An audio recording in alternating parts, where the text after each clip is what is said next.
Berarti kesimpulannya, apa yang dikumpulkan oleh Jokowi di KPU dan insya Allah di tempat-tempat lain adalah palsu juga. Jadi itu yang paling penting. Assalamualaikum warahmatullahi wabarakatuh. Terima kasih kepada rekan-rekan media yang sudah memenuhi undangan kami. Yang pertama yang kami ingin sampaikan bahwa kehadiran kami di sini sebenarnya merespon apa yang sudah dilakukan oleh Saudara Joko Widodo dan sejumlah pendukungnya. Pertama pada tanggal 26 September yang lalu, melalui DPP Partai Solidaritas Indonesia atau PSI, Ketua DPP-nya Ahmad Ali menyatakan meminta kepada Presiden Republik Indonesia untuk terlibat dalam kemelut kasus ijazah palsu Saudara Joko Widodo, termasuk kasus ijazah SMA Saudara Gibran Raka Buming Raka. Dan kemudian pada tanggal 2 Oktober 2025 yang lalu kita ketahui kubu Joko Widodo yang juga mencatut nama pendukung Prabowo Gibran dengan pro Jokowi, juga Jokowi Mania, mengadakan konferensi pers yang salah satu tuntutannya adalah menuntut klien kami, Pak Roy Suryo dan yang lainnya untuk segera ditetapkan menjadi tersangka. Dan terakhir kita tahu bahwa Saudara Joko Widodo berkunjung kepada Presiden Republik Indonesia pada 2 Oktober yang lalu, meskipun tidak dibocorkan atau disampaikan kepada media apa yang menjadi agendanya. Kami menduga bahkan meyakini di antara agendanya adalah membahas soal ijazah yang hari ini masih menjadi kemelut, termasuk ijazah putranya yang saat ini menjadi Wakil Presiden Republik Indonesia yang bermasalah karena diduga tidak memenuhi syarat sebagaimana diatur pasal 169 huruf R Undang-Undang Nomor 7 Tahun 2017. Baik, yang pertama ingin kami sampaikan adalah pertama begini kepada Pak Presiden Prabowo Subianto juga seluruh pendukungnya, kami tegaskan bahwa advokasi terkait mengungkap ijazah Saudara Joko Widodo ini tidak ada hubungannya dengan Presiden Prabowo Subianto, baik secara pribadi apalagi sebagai pejabat kepala negara sekaligus kepala pemerintahan. Sehingga kami memahami bahwa narasi Prabowo Gibran yang dilibatkan dalam press conference yang dilakukan oleh pendukung Joko Widodo yang diantaranya menuntut klien kami untuk segera ditetapkan tersangka adalah narasi yang ingin meminjam kekuasaan untuk terlibat mendukung Saudara Joko Widodo dalam kemelut ijazah palsunya. Kami tegaskan bahwa kasus ijazah palsu ini hanya dan untuk atas nama Saudara Joko Widodo, tidak ada kaitannya dengan Presiden Republik Indonesia hari ini yakni Prabowo Subianto, baik secara pribadi maupun kelembagaan. Selanjutnya kami ingin tegaskan bahwa klien kami ada temuan baru melalui data yang ditemukan di Komisi Pemilihan Umum, yakni data ijazah yang sudah dilegalisir yang itu merupakan milik Saudara Joko Widodo yang pernah digunakan untuk kontestasi Pilpres pada tahun 2019 yang lalu.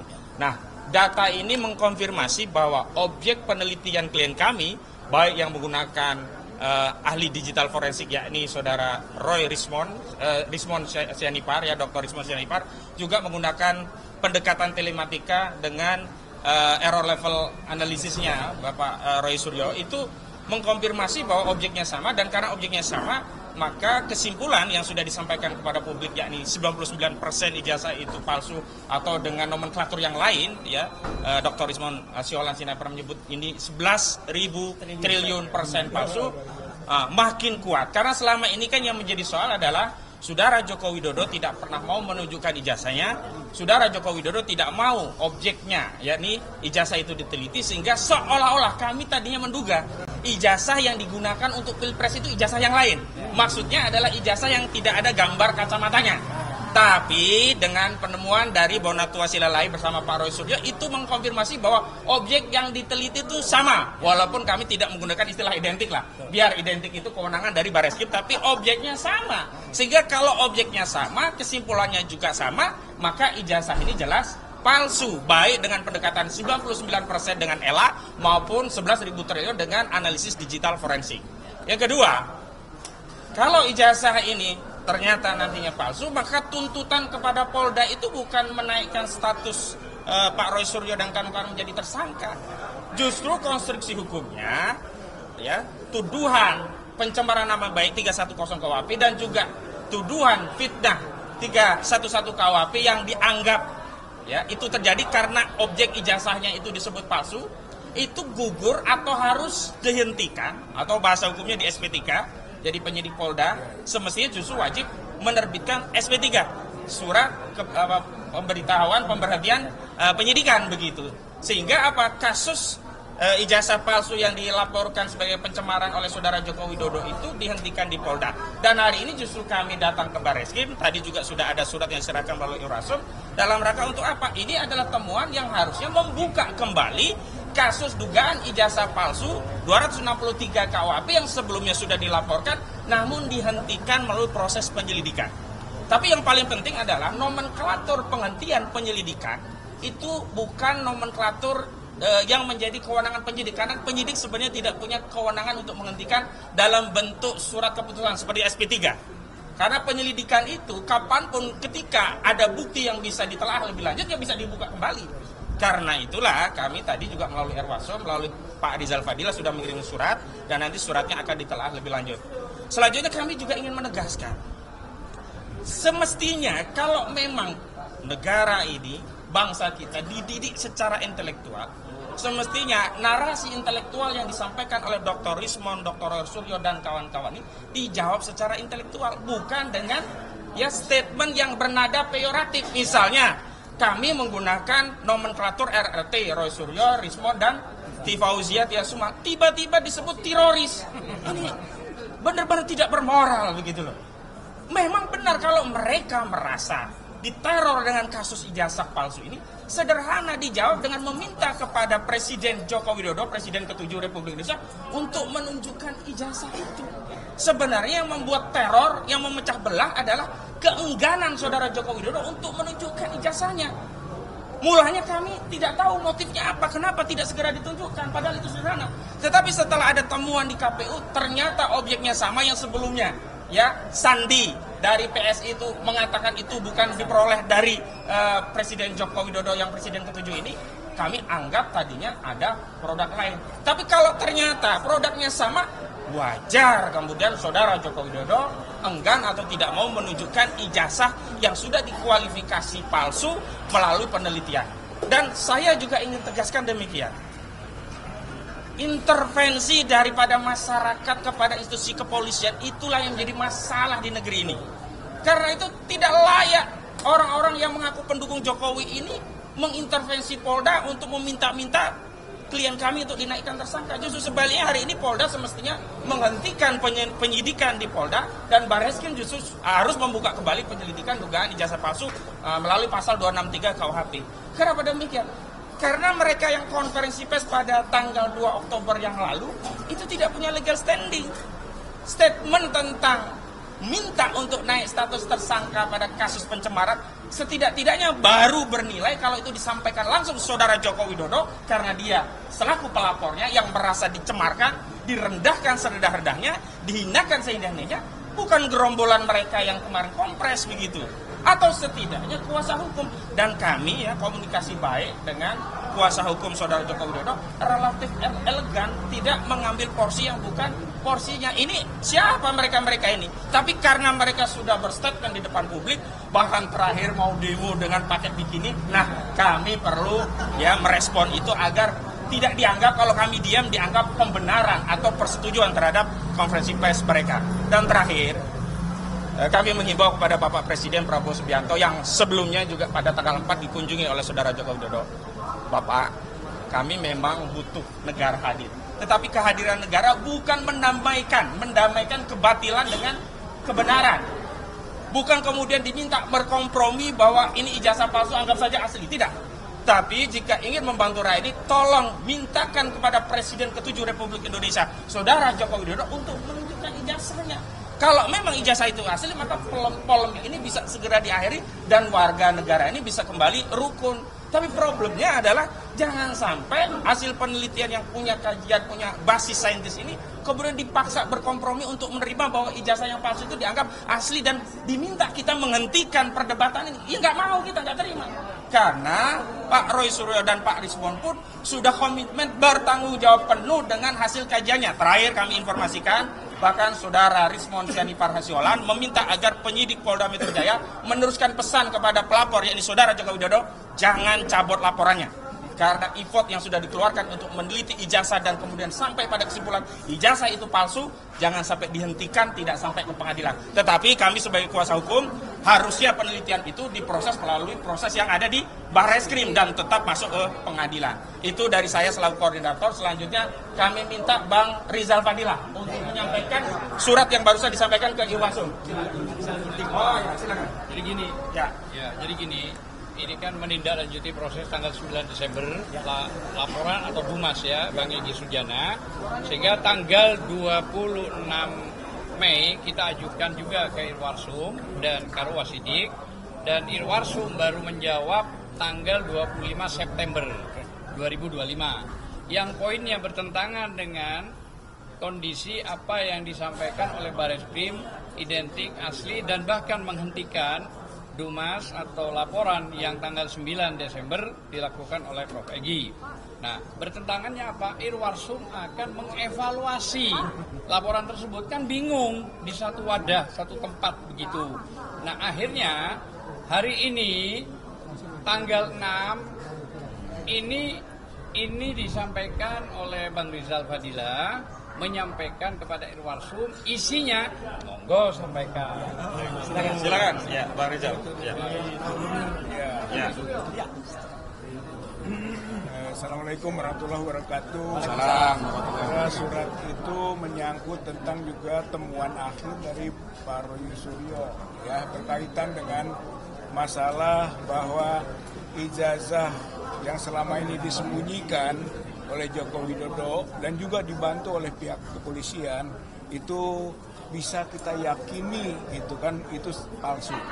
Gitu. Saya kira surat Irwasum itu sebetulnya merespon temuan itu yang kemudian kita kaitkan dengan apa yang sudah terdahulu dilakukan penghentian penyelidikan yang seharusnya dengan surat ini kita minta penyelidikan jalan lagi.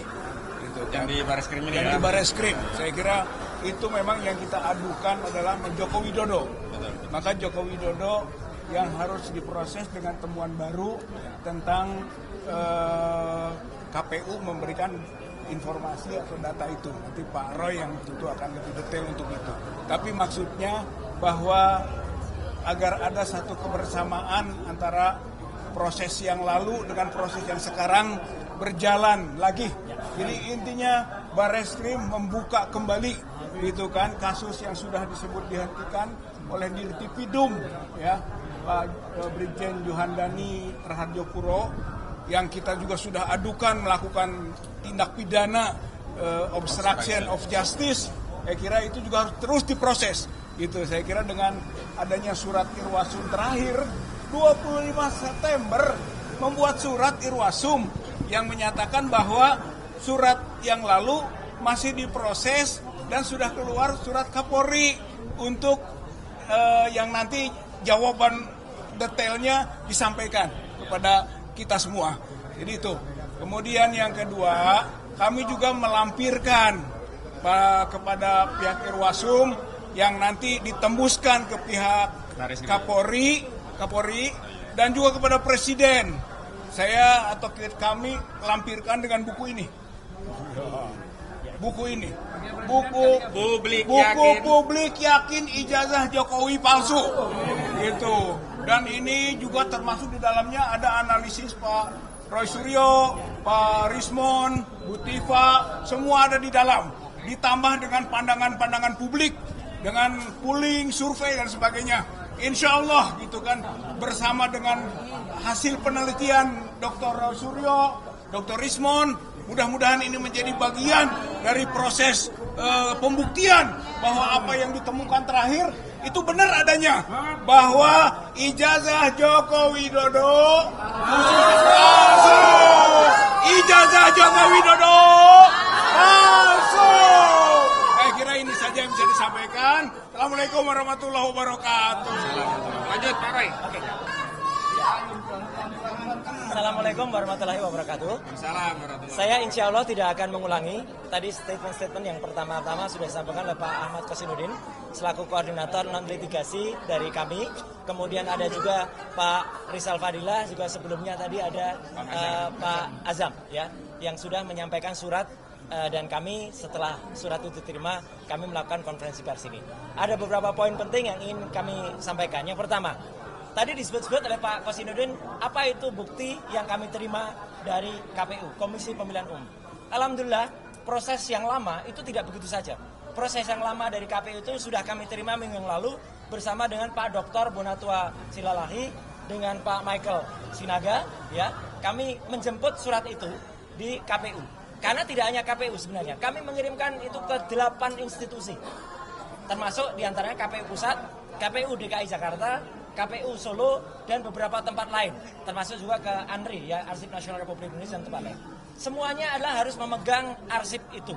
Karena seorang presiden yang kemudian sudah mencalonkan diri selaku calon presiden waktu itu dan calon wakil presiden itu pasti selalu ada pertinggal suratnya.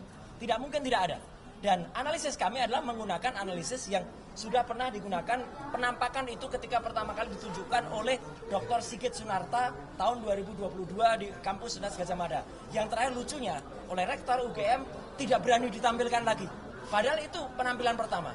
Penampilan kedua adalah ketika seorang kader partai, ya, partai gajah itu, ya, partai yang nggak punya ijazah itu, ya, itu menampilkannya di akun Twitter, di akun X pada tanggal 1 April 2025. Hanya justru dialah justru sebenarnya, meskipun yang ditampilkan itu adalah asli, tapi dialah yang harus kenakan sebenarnya pasal 32 atau 35 Undang-Undang ITE. Karena dia membuat tidak tepatnya gambar itu dibuat miring. Tidak miring, dibuat miring itu berarti dia melakukan rekayasa. Apapun itu, gambar-gambar itu adalah similar. Ya, similar itu mirip. Akhirnya yang mirip itu kemudian kami cross-check dengan penampilan dari Barreskrim. Jadi yang kami gunakan sebagai bukti sahih adalah yang ditampilkan Barreskrim, meskipun itu hanya berupa fotokopi dan terlipat. Tapi meskipun berupa fotokopi dan terlipat, itu ditampilkan di institusi resmi milik negara, yaitu Barreskrim. Itu kemudian kita analisis, kita perbandingkan dengan tampilannya, dan kita analisis dengan temuan ketika kami ke KPU menerima langsung itu dari KPU, dan itu sudah saya periksa juga sebelum saya berangkat kemarin ke Solo dan ke Malang, ya, itu adalah identik. Artinya apa? Hasil penelitian kami dalam buku setebal 700 halaman Jokowi's Paper, dia mengatakan 99% ijazah itu palsu. Berarti kesimpulannya, apa yang dikumpulkan oleh Jokowi di KPU dan insya Allah di tempat lain adalah palsu juga. Jadi itu yang paling penting, 99,9% ijazahnya adalah palsu. Dengan demikian, maka kami sangat menghormati, mengapresiasi apa yang disampaikan oleh mantan Kabareskrim, ya, Pak Susno Duaji, dalam acara di salah satu TV bersama dengan Pak Herman, yang mengatakan kasus di Polda Metro Jaya harus dihentikan karena tidak sesuai dengan apa yang karena ijazahnya tidak terbukti asli. Kalau ijazahnya palsu, berarti apa? Berarti pasal pencemaran nama baik, apalagi penghinaan, fitnah itu juga tidak ada.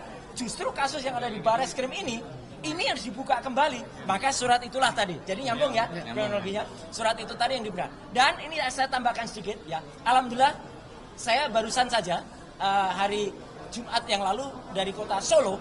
Solo itu kota tempat, dan di Solo itu kami berada di Kertopuran, daerah tempat, dan kami berada di Gedung Umat Islam, ya, itu gedung yang sangat bersejarah, perkembangan Islam dekat Keraton Surakarta di Ningrat, ya, di kawasan Baluarti. Kami mengadakan bedah buku, diikuti oleh ratusan orang, ada sekitar hampir 300 orang, dan sukses. Dan di kota Solo yang kami tadinya khawatir, wah jangan-jangan kami menang penolakan, tidak sama sekali. Justru di sana masyarakat mengeluhkan, mulai dari saya turun di bandara, ya, sampai dengan kemudian kami makan sate, ya, di satu tempat, ya, itu semua masyarakat mengeluhkan, bahkan masyarakat minta tanda tangan, minta bukunya kemudian ditandatangani lagi dan lain sebagainya. Dari Solo perjalanan saya jalan darat ke Malang. Alhamdulillah di tengah jalan ketika kami melakukan sholat zuhur, ketika kami berhenti sholat asar, dan hampir sampai di kota Malang kami berhenti di rest area di masjid. Masyarakat rata-rata itu menunggu, ya, hasil ini, dan mereka melakukan apresiasi dan mereka menyampaikan salam kepada semua teman-teman tim hukum, ya. Karena waktu itu saya hanya bersama Dr. Tifa dan saya bersama Pak Refli Harun, ya, juga bersama teman yang lain. Ada satu teman lain lagi. Alhamdulillahnya saya Malang. Kenapa saya ini penting, ya? Malang malam sebelum kami datang, kami mendapat kabar bahwa sekelompok orang melakukan persekusi. Sekelompok gerombolan orang melakukan, padahal itu adalah ceramah keagamaan yang tadinya dilaksanakan oleh Gus Nur. Kemudian ada Gus Raimon, ada juga Gus Arif.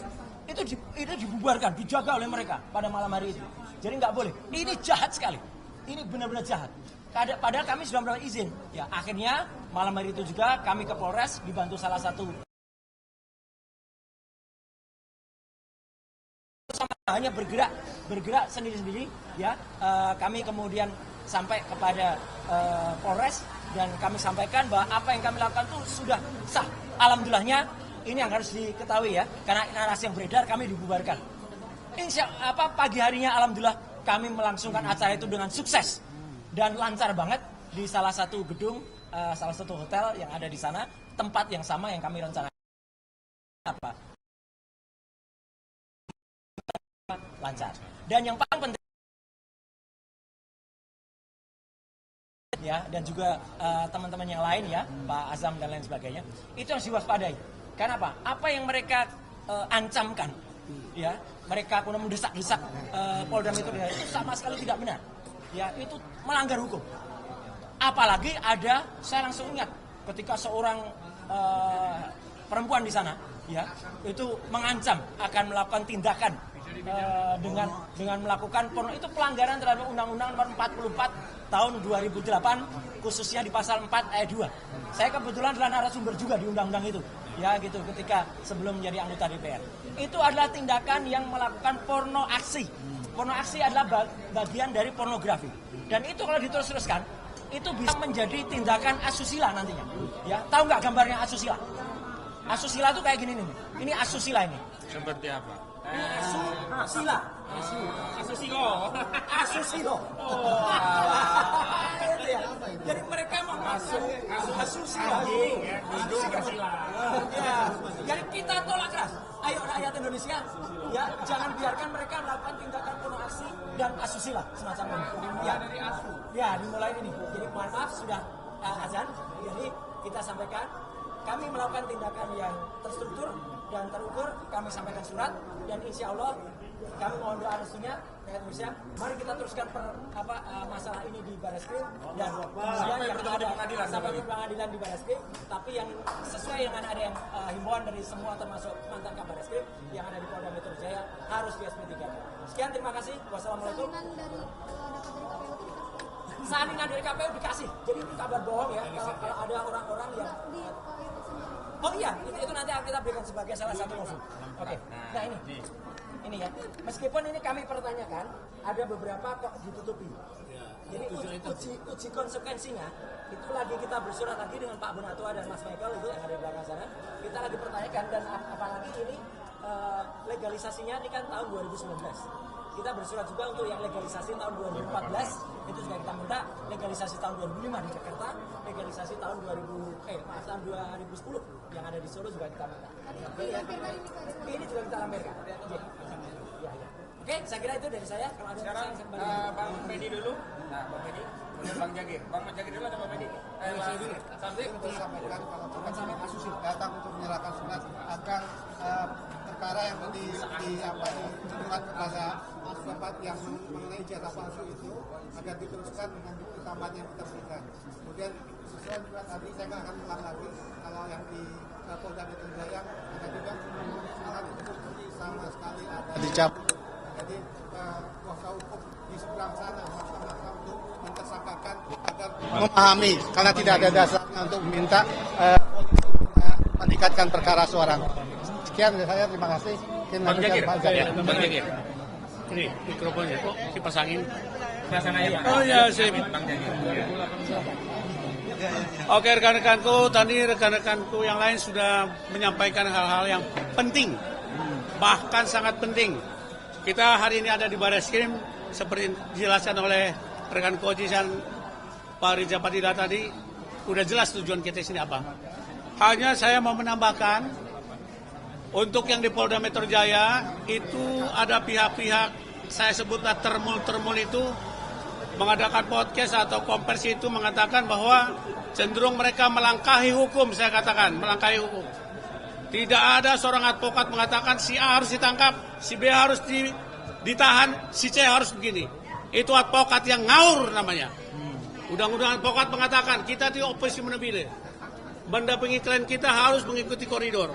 Jangan lupa di Polda Metro Jaya itu laporan dari pihak Pak Jokowi itu 30 April 2005. Betul? Baru berapa bulan? Banyak perkara tahunan di Polda Metro Jaya tidak berjalan. Tidak mungkin ini tiba-tiba berjalan lebih cepat. Semua sama di depan hukum.